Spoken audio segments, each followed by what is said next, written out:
자, 우리 옆분들과 다시 한번 인사하겠습니다. 오늘 정말 잘 오셨습니다. 은혜 받기 원합니다.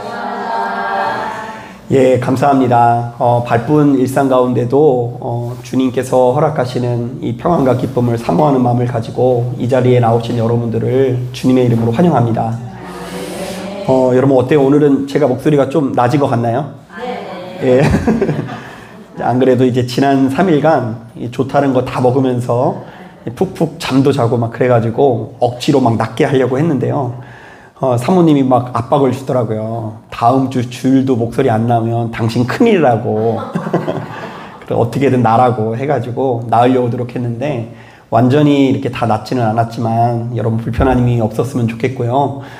성령께서 허락하시는 평안과 기쁨이 이 자리에 참석한 여러분들에게 가득하게 되시기를 주님의 이름으로 축복합니다. 마가복음 10장에는 신앙을 가지고 있으나 하나님의 나라에 참여하지 못하는 아주 다양한 부류의 사람들이 소개되고 있는데요. 자, 먼저 17절부터 22절을 보니까 자기 자신이 하나님의 말씀을 다 지키고 있다라고 착각하는 청년의 이야기가 나오죠. 제가 지난 금요일 날 이걸 가지고 설교를 한 적이 있는데요. 자, 그러니까 이 자기가 죄인이라는 마음을 갖지 못하고 의인이라고 생각하는 사람들은 하나님의 말씀을 듣고도 자기 자신에게 적용을 시킨다고 했어요? 못 시킨다 그랬어요? 예, 못 시킨다 그랬어요. 그래서 이 사람은 열심을 가지고 있었으나 이 구원에 참여하지 못한다. 이런 종류의 설교를 나눴던 것 같아요. 자, 또한 23절부터 27절을 보면 자, 우리에게 너무나 잘 알려져 있는 말씀이 나오는데요. 부자가 천국에 들어가는 것이 낙타가 바늘길을 통과하는 것보다 어렵다라는 말씀이 담겨 있어요. 자, 이것은요, 우리 인간의 욕망이 얼마나 큰지를 이야기하고 있는데요. 자, 그러니까 우리가 가난하고 배고프고 힘겨울 때는 주님을 주인 삼아 얼마든지 기도할 수 있으나 막상 우리 수중에 엄청난 돈이 있으면 하나님보다 무엇에 치우치기 마련이라고요? 예, 물질에 치우치기 마련이어서 이 지나친 부자들은 신앙을 가지고 있어도 구원에 이르기가 불가능하다라는 것은 아니지만 쉽지 않다라는 말씀이 담겨 있죠. 자, 그러니까 어찌됐건 지금까지의 말씀을 요약해보면 스스로를 죄인으로 여기지 않는다거나 욕망의 노예가 된 사람들은요, 신앙을 가지고 있음에도 불구하고 하나님의 나라에 참여를 한다 못한다? 예, 못한다라는 이야기가 나온 거죠. 자, 이번 시간에는 그 뒤를 이어서 또 한편의 어리석은 제자 이야기들이 담겨 있는데요.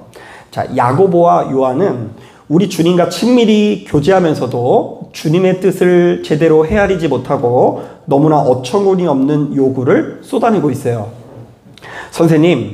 선생님께서 영광의 자리에 앉으실 때 저희에게도 한 자리씩 나누어 주옵소서. 하나는 선생님의 우편에 앉게 하시고 하나는 왼편에 앉게 하소서. 자, 그러자 41절을 보니까 나머지 10명의 제자들이 화를 냈다고 하는데요. 자, 여러분들이 생각할 때 이들이 화를 낸 이유는 무엇인 것 같아요?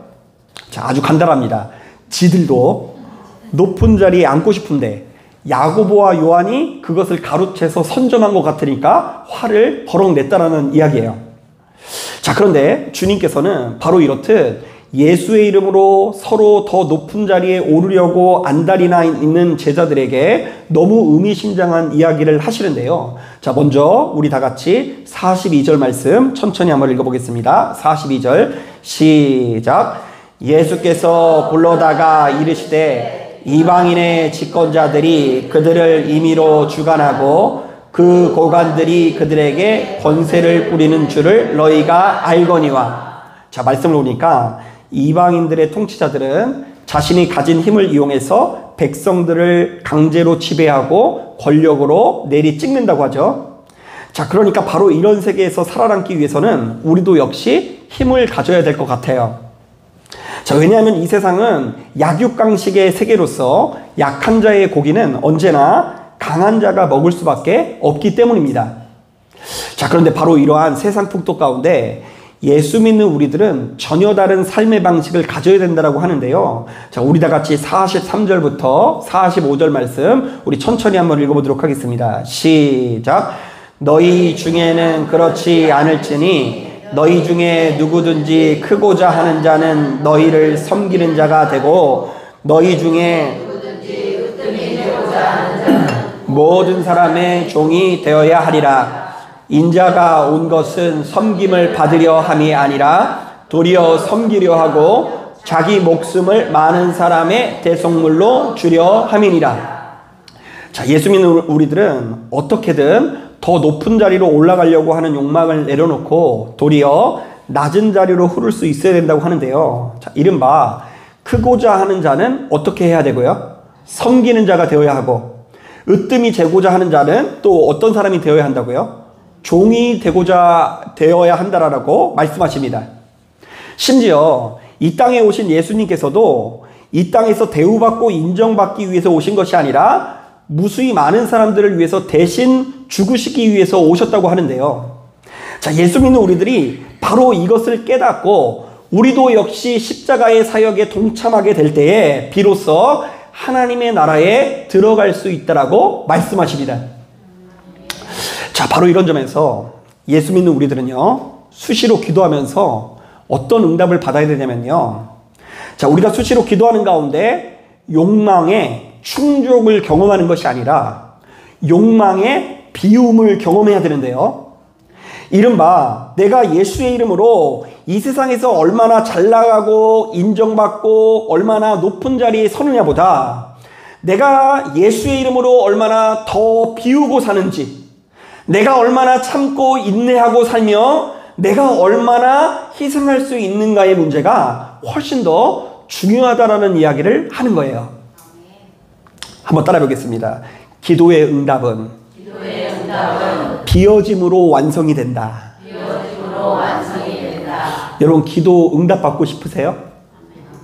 예, 그런데 그 기도의 응답은 어떻게 완성이 된다고요? 내가 바라고 뜻하는 것을 얻어내서 완성이 되는 게 아니라 내가 무엇인가를 바라고 원하는 중에도 그것을 어떻게 함으로써?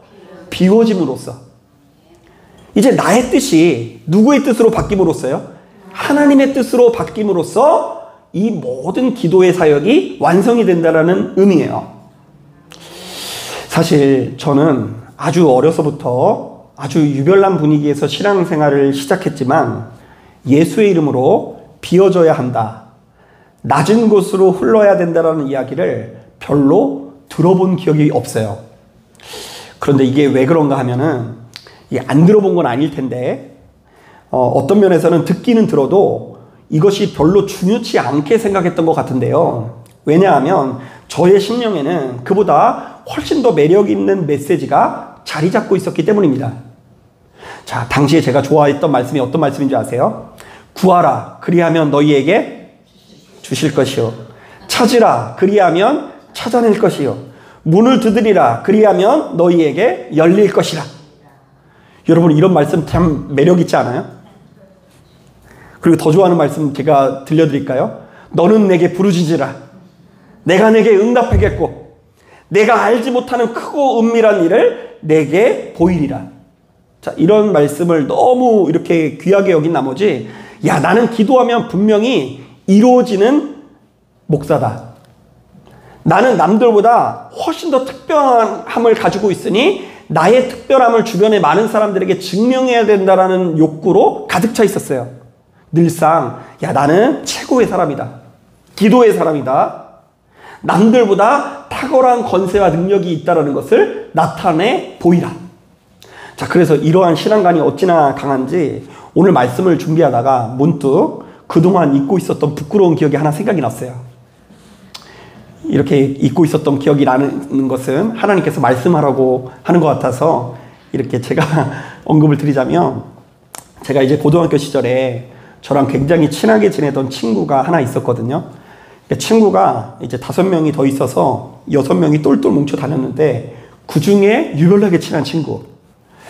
자, 이 친구는 그 당진에 있는 시골교회에서 목회하는 목사님의 아들로서 이 녀석이 방학 때마다 진해 교회에서 하는 모든 수련회나 행사에 저를 데리고 가줬어요.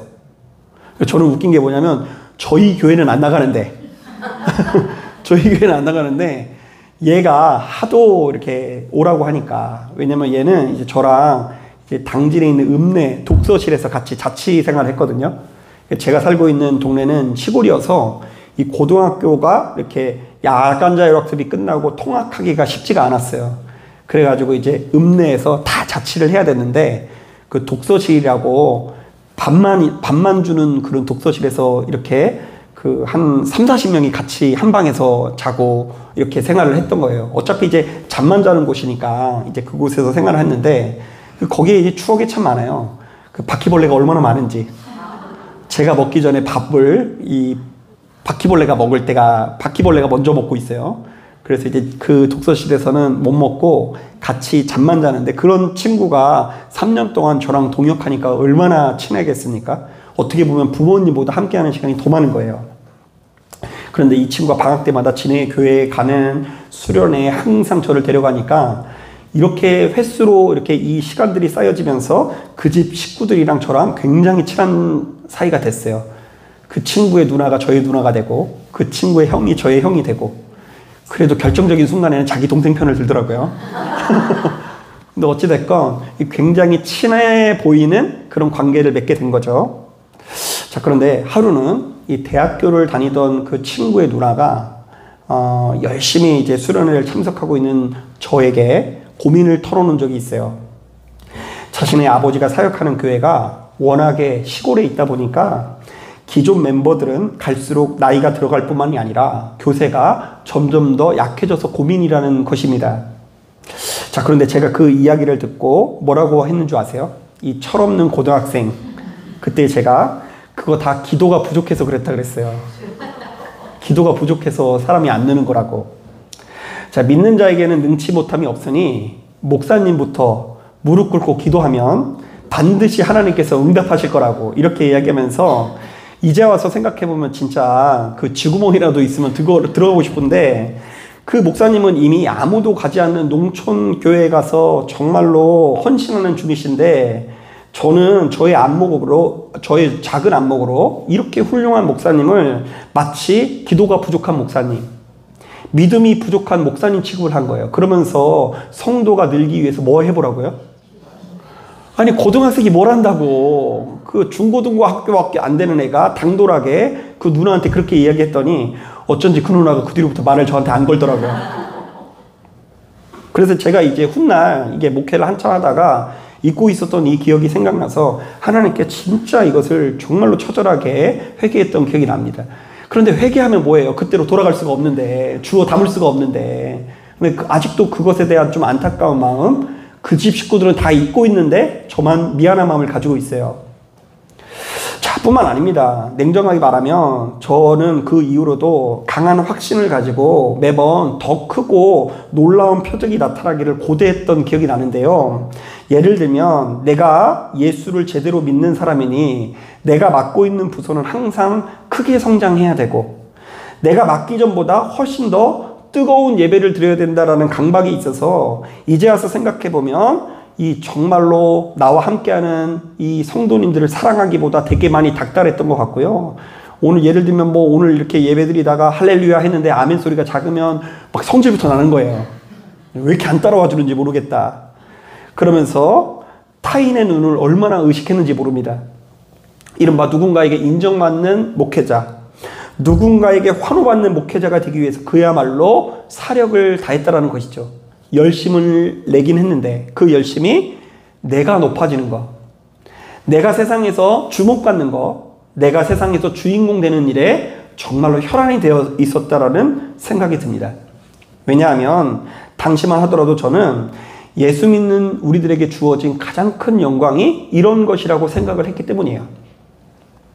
예수 이름으로 높아지는 것, 사람이 많아지는 것, 부유해지는 것, 권세가 있어지는 것, 예수의 이름을 가지고 이 세상에서 승승장구하고 성공하는 것, 사업이 잘 되는 것, 건강한 것, 아프지 않는 것, 치유되는 것, 전도의 역사가 나타나는 것, 이렇게 눈앞에 나타나는 실적이 나라는 것이 예수 믿는 우리들의 영광이라고 생각했다라는 것이죠.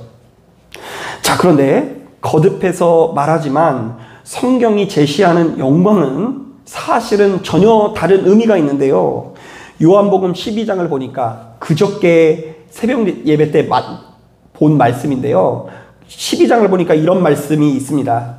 내가 진실로 진실로 너희에게 이르노니 한 알의 밀이 땅에 떨어져 죽지 아니하면 한 알 그대로 있고 죽으면 많은 열매를 맺느니라. 이게 영광이래요. 한 알의 밀알이 땅에 떨어져 죽을 때에 많은 열매를 맺을 수 있는 것처럼 예수께서도 십자가에 못 박혀 죽으실 때에 많은 사람들을 구원의 길로 인도하실 수 있다라고 말씀하시는데요. 이른바 사람이 높아지고 부유해지는 것이 영광이 아니라 타인을 위해서 죽어줄 수 있는 성품을 갖는 것. 내가 하나님 앞에 얼마나 작고 보잘것없고 초라한지를 알고 내 자신을 알기 때문에 하나님의 크심을 인정할 수 있는 사람이 되는 것이 성도로서 진짜 영광을 누리는 것입니다. 자, 바로 이런 차원에서 성경은 예수 믿는 우리들이 고난받는 모습을 가장 영광스러운 모습으로 묘사할 때가 많아요.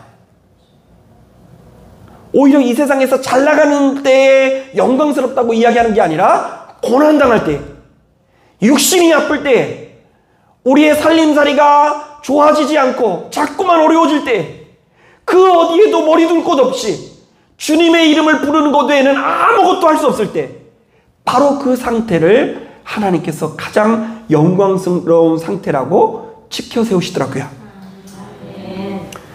베드로전서 4장 16절에도 그래서 이런 말씀이 있습니다. 만일 그리스도인으로 고난을 받으면 부끄러워하지 말고 도리어 그 이름으로 하나님께 영광을 돌리라. 또한 로마서 8장 17절에도 이런 말씀이 있습니다. 자녀이면 또한 상속자 곧 하나님의 상속자요 그리스도와 함께한 상속자니 우리가 그와 함께 영광을 받기 위하여 고난도 함께 받아야 할 것이니라. 예수의 이름으로 고난받을 수 있는 것, 예수의 이름으로 미움받을 수 있는 것, 예수의 이름으로 불편을 감수할 수 있는 것, 예수의 이름으로 말미암아 여러 가지 어렵고 힘든 상황에 처해지는 것, 그것이 주님께서 보셨을 때는 진짜 영광이라는 이야기를 하시는 거예요. 자, 이런 점에서 사도행전 8장을 보면 우리가 정말로 주목해야 되는 인물이 하나 나오는데요. 바로 사마리아 지역에서 활동하는 마술사 시몬의 이야기가 나옵니다. 자, 바로 이 사람은 사마리아 지역에서 상당히 인기가 있었던 것 같은데요. 성경은 그 지역에 사는 사람들이 낮은 사람들부터 높은 사람들까지 다 그를 따랐다고 하고요. 심지어 일부 사람들은 하나님께서 이 시몬에게 엄청난 능력을 주셨다면서 지극히 큰 사람이라고 불렀다고 하는데요. 자, 이것은 사마리 지역의 사람들은 마술사 시몬을 예언자로 대우했다라는 이야기입니다. 자, 그런데 바로 이렇게 인기 있던 마술사 시몬이 어느 날 빌립이라는 사람이 이 표적을 나타나는 것을 보고 갑자기 열정적인 신앙인이 됩니다. 갑자기 세례를 받고요. 사도들이 가는 곳곳마다 도시락 싸들고 따라다니면서 그들의 엄청난 추종자가 됩니다. 자, 이것은 도시에서 가장 유명한 무당 내지는 주술사가 예수를 영접하고 주님의 일꾼이 되었다라는 것인데요. 만약 우리 교회에 이런 일이 있으면 여러분 되게 좋을 것 같지 않아요? 우리 교회는 무당도 구원받고 예수를 믿게 됐다. 아마 뭐 그렇게 이야기하고 다닐 것 같아요. 자, 그런데 희한하게도 마술사 시몬은요, 사도들에게 칭찬을 받았을까요? 아니면 책망을 받았을까요? 예. 아니, 우리들의 생각에는 이 무당질하는 이 마술사 시몬이 와가지고 이 칭찬을 받으면 좋을 것 같은데 이 사정없이 혼남을 당하는데요. 자, 그가 왜 혼나고 있는지 한번 들어보세요. 하나님 앞에서 내 마음이 바르지 못하니 이 도에는 네가 관심도 없고 분깃될 것도 없느니라. 그러므로 너의 이 악함을 회개하고 주께 기도하라. 혹 마음에 품은 것을 사하여 주시리라. 내가 보니 너는 악독이 가득하며 불의에 매인 바 되었도다. 자, 그러니까 베드로는 마술사 시몬을 가리켜 그가 마음이 바르지 못하다라고 진단을 하는데요. 왜냐하면 마술사 시몬이 주의 도를 따르는 데는 관심이 없고 오로지 하나님의 능력을 돈 주고 사려고 했기 때문입니다. 자, 하나님의 능력을 얻고자 해요. 그것을 위해서 거금을 썼어요? 안 썼어요? 헌금을 냈어요. 자, 그런데 무엇에 관심이 없었다고요? 주님의 도에는, 십자가의 도에는 관심이 없었다고 말해요. 그래서 베드로는 바로 이렇듯 주님의 도에는 조금도 관심을 두지 않고 하나님의 능력을 탐하는 삶은 너무나 악한 삶이니 바로 그것을 돌이켜 회개하지 않으면 반드시 망하게 될 수밖에 없다라고 경고하십니다. 자, 한번 따라해 보겠습니다. 주님의 도를 따르지 않는 삶은 악독한 삶이다. 예.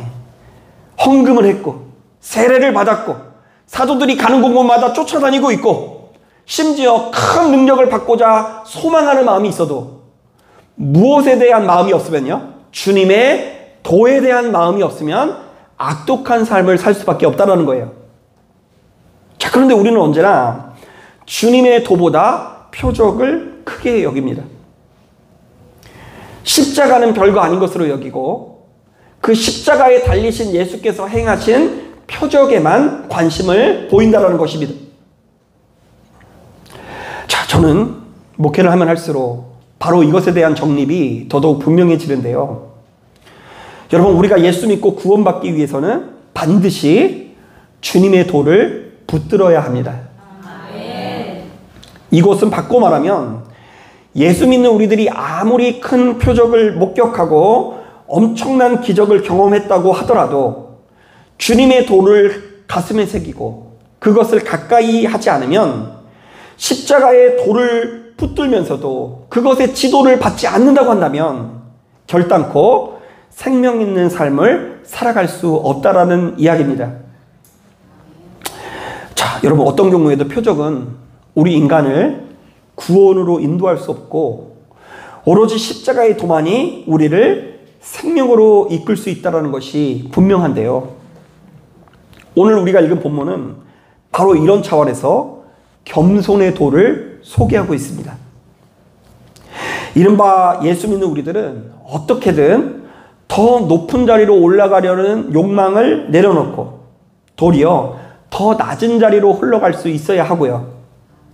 이른바 크고자 하는 자는 섬기는 자가 되고 으뜸이 되고자 하는 자는 종이 되어야 한다는 것입니다. 자, 이것은 우리의 삶의 전 영역에서 일어나야 하는 신비 중에 신비라고 할 수 있습니다. 자, 한번 따라해 보겠습니다. 어떻게 해야 우리의 교회가 천국이 될 수 있을까? 자, 한번 더 따라하겠습니다. 어떻게 해야 우리 가정이 천국이 될 수 있을까? 여러분, 이거 고민해 보시라는 거예요. 자, 한번 더 따라하겠습니다. 어떻게 해야 우리의 인생이 해같이 빛날 수 있을까? 여러분, 어떻게 해야 우리 교회가 천국이 되고 우리의 가정이 천국이 되고 우리의 인생이 해같이 빛날 수 있을 것 같아요? 자, 낮은 자의 자세, 종의 자세가 우리로 하여금 나타나야 될 줄로 믿습니다. 얼마 전에 TV에서 참 재밌는 이야기를 들었는데요. 유퀴즈 뭐 이런 데에요. 우리나라 최고의 행복 심리학자가 이렇게 출연을 했는데요. 그분이 하시는 이야기가 굉장히 인상 깊습니다. 심리학적으로 인간이 어떻게 하면 행복해지는지 그 비결이 100% 밝혀졌다, 안 밝혀졌다? 안 밝혀졌대요. 근데 이제 행복 심리학자라고 해가지고 저는 행복해지는 법을 알려줄 줄 알고 봤더니 솔직하게 얘기하더라고요. 행복해지는 비결을 이렇게 발견하지 못했대요. 자, 그런데 다만 우리 인간이 가지고 있는 최고의 행복이 무엇인지는 깨닫게 되었다고 하는데요. 과학적으로 어느 정도 밝혀졌다고 하는데요. 이 대다수의 인간들이 무엇을 가장 행복으로 여기느냐? 인간에게는 또 다른 인간이 행복이어서 다양한 사람들과 만나고 교제하고 행복한 추억을 쌓는 경험들이 많을 때에 그 인생이 행복해진대요. 그러면서 하는 말이 행복은 강도가 아니라 빈도라고 하더라고요. 강도는 뭐냐면 행복이 크냐 적냐 이것을 위해 노력하지 말고 행복을 최대한 자주 경험하기 위해 노력해야 된대요. 그래서 그 말씀에 의하면, 그분의 말에 의하면 사람이 다양한 사람들을 자주 다양하게 만날 수 있는 것 자체가 행복이라는 거예요. 그러면서 이제 한 가지 경험담을 이야기해 주시는데요. 그 엘리베이터를 탔는데 감자 한 상자가 탁 놓여져 있더래요. 근데 감자 한 상자가 놓여져 있는데 거기에 이렇게 써 있대요. 농사를 졌습니다. 필요한 분은 가져가세요. 이러면서 봉지까지 놓여져 있더래요. 그리고 아침에 나가면서 필요한 사람들이 이제 감자 같은 것들을 다 가지고 나갔죠. 자, 그런데 저녁에 이분이 퇴근할 때쯤 그 상자를 들여다보니까 거기에 이런저런 과일이 이렇게 풍성하게 채워져 있더랍니다. 자, 그러면서 그분이 문득 미소 지으면서 갔대요. 자, 여러분 이게 무슨 말이냐면 우리가 이 친한 사람이 있어야지, 가까운 사람이 있어야지 행복하다 이렇게 생각하잖아요. 그런데 그런 정도가 아니라 우리가 일상에서 스치는 너무나 다양한 아주 작은 만남들이 있죠. 빈번한 만남들. 오다 가다 만나는 이 작은 사랑의 경험들이 이렇게 우리들에게 축적이 되면서 그 사랑의 경험들이 자주 경험할수록 우리의 인생이 행복해진다라는 거예요. 자, 그런데 그 이야기를 듣는데 저는 이 말씀이 생각이 나더라고요.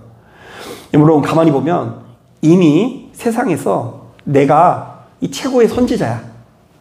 오로지 하나님의 말씀을 제대로 깨닫는 사람이 누구밖에 없어요? 나밖에 없어요. 그럼 이런 사람은 만나는 사람들마다 어떻게 해야 할 것 같아요? 가르치려고 할 것 같지 않아요? 가르치면 다행이죠. 좀 막 입 붙들어 놓고 막 혼낼 것 같지 않아요? 이 사람 앉혀놓고 2시간 설교하고 저 사람 앉혀놓고 2시간 설교하고, 그러니까 그 사람이 가는 곳곳마다 그 사람은 은혜가 있는지 모르겠지만 풀 한 폭이 나지 않고, 그 사람이 좌하면 다른 사람들이 우하고, 그 사람들이 우하면 그 사람이 또 좌하고, 이렇게 하면서 이 굉장히 고독해질 수 있을 거라는 생각이 들더라고요. 도리어 내 자신이 하나님 앞에 참 별거 아니라는 걸 깨닫고, 이 사람 앞에서도 자기의 주장을 좀 양보하고, 이 사람 앞에서도 자기가 하고 싶은 말을 좀 참고, 이렇게 빈번하게 만나는 사람과의 관계에서 좀 세련된 태도가 나타나는 사람이 될 때에 우리의 인생이 여러분 풍요로워질 것 같지 않습니까? 아멘. 우리도 역시 주님의 십자가에 동참하여 내 성품과 기질이 좀 죽어지는 역사가 나타나야 합니다. 아멘. 이것은 우리가 십자가에 못 박히신 예수 그리스도의 형상을 닮아가야 된다는 것인데요. 엄연히 따졌을 때 이것은 크게 두 가지 사실을 전제합니다. 첫째, 우리가 세상의 법칙을 별거 아닌 것으로 여긴다. 여러분 세상에서는 뭐가 최고인 것 같아요? 돈, 권세, 이게 최고 아니에요? 그래서 여러분 동창회 갈 때는 이뻐 보이려고 미용실 간다면서요. 그리고 평상시에 안 매는 명품 가방은 동창회 갈 때 이렇게 메고 다닌다면서요. 없어서 모르겠어요? 근데 보통 그렇대요. 동창회 가면 머리도 이렇게 이쁘게 하고, 뭐 이쁜 옷에 그 이쁜 뭐 이런 거 이렇게 한다고 하더라고요. 자, 그런데 세상에서 크게 여기는 그 법칙을 별거 아닌 것으로 여긴다라는 의미가 오늘 본문 안에 담겨져 있고요. 두 번째로, 우리가 세상의 법칙을 넘어서는 하나님의 법칙을 깨닫게 되었다라는 의미가 담겨 있어요. 자, 그러니까 여러분, 결국 이 모임의 주도권은 잘 보세요. 잠시 잠깐은 뭐 그냥 돈 많이 버는 집이 그 주도권을 잡는지 모르겠지만, 시간이 지날수록 오래된 친구를 얻는 사람은요, 겸손한 사람이에요. 사랑이 많은 사람이 결국 오래된 친구를 얻을 수 있어요. 하나님께서 기뻐하시는 삶의 방식을 깨닫고 하나님께서 인정하시는 것을 그 무엇보다 중요한 가치로 여겨야 될 줄로 믿습니다. 예, 그렇게 하다 보면 결국 그런 사람 곁에 주변에 사람들이 많이 생기게 되고요. 교회는 결국 그런 자들이 권위 있을 수 있는 거예요. 자, 그러니까 여러분 자꾸만 우리가 그리스도 예수의 이름으로 목소리가 커진다거나 주관이 강해진다거나 그런 종류의 길을 걸어가지 마시고 그리스도의 예수의 이름으로 말미암아 더 많이 희생하고 섬기는 사람, 참고 인내하는 사람, 낮은 자리로 흐르는 사람이 될 때에 여러분들의 인생이 권위 있게 된다는 것을 여러분 하루속히 깨닫길 바랍니다. 아멘. 왜냐면요 여러분 이게 중요한 이유는 뭐냐면 사람을 사귈 수 있는 기회가 사실은 날마다 있는 것 같은데 생각보다 그렇지 않아요. 오늘 이 하루 동안 만나는 그 사람을 만날 수 있는 기회는 오늘이 아니면 내일 다시 돌아오지 않을 수 있어요. 하나님께서 분명히 여러분들에게 권위 있게 살 수 있는 그 비결을 주셨는데 자꾸 나의 쓴뿌리, 쓴 성품, 여러 가지 좋지 못한 태도로 인해서 이 사람은 이래서 쳐내고 저 사람은 저래서 쳐내면 나중에 이제 그냥 어쩔 수 없이 누구만 쳐다보게 돼요. 예, 그거는 이제 너무 불쌍한 거예요. 하나님이 너무 같이 있어서 하나님을 쳐다보는 게 아니라 내게 사람이 아무도 없어서 오로지 누구만 바라본다고요? 다른 사람도 다 싫고 이제 오로지 하나님만 바라보겠습니다. 거짓말하지 마세요. 속으로는 내가 어찌할 수 없는 외로움이 이렇게 모락모락 피어날 거예요. 하나님께서 오히려 바로 이 십자가의 권세의 능력으로 말미암아 여러분들의 자아 성품이 주어져서 여러분들이 더 많은 사람들과 어울려 친구가 되길 원하신다고 저는 믿어요.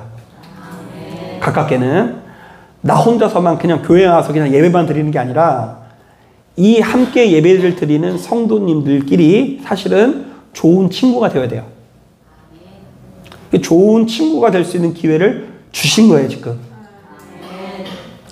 그래서 사이좋게 지내세요. 이게 가만히 보면 여러분 인생에 있어서 가장 좋은 친구, 가장 친한 친구도 일주일에 한 번 보지는 않잖아요. 그죠?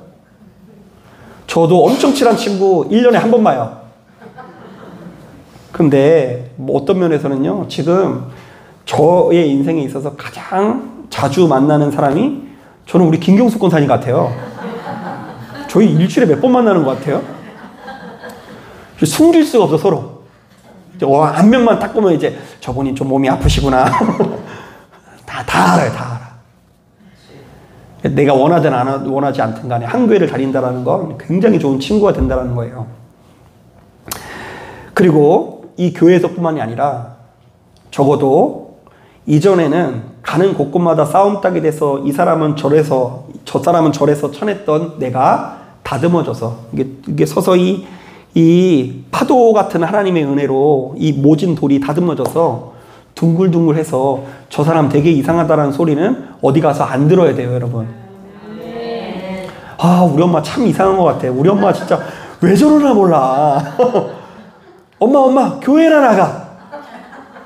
이거 뭐 엄연히 말투가 좀 이상하죠. 엄마 교회나 나가.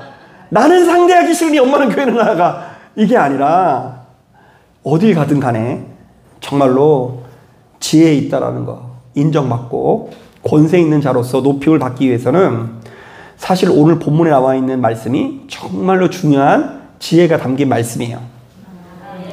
누구든지 크고자 하는 자는 너희를 섬기는 자가 되고 너희 중에 누구든지 으뜸이 되고자 하는 자는 모든 사람의 종이 되어야 하리라.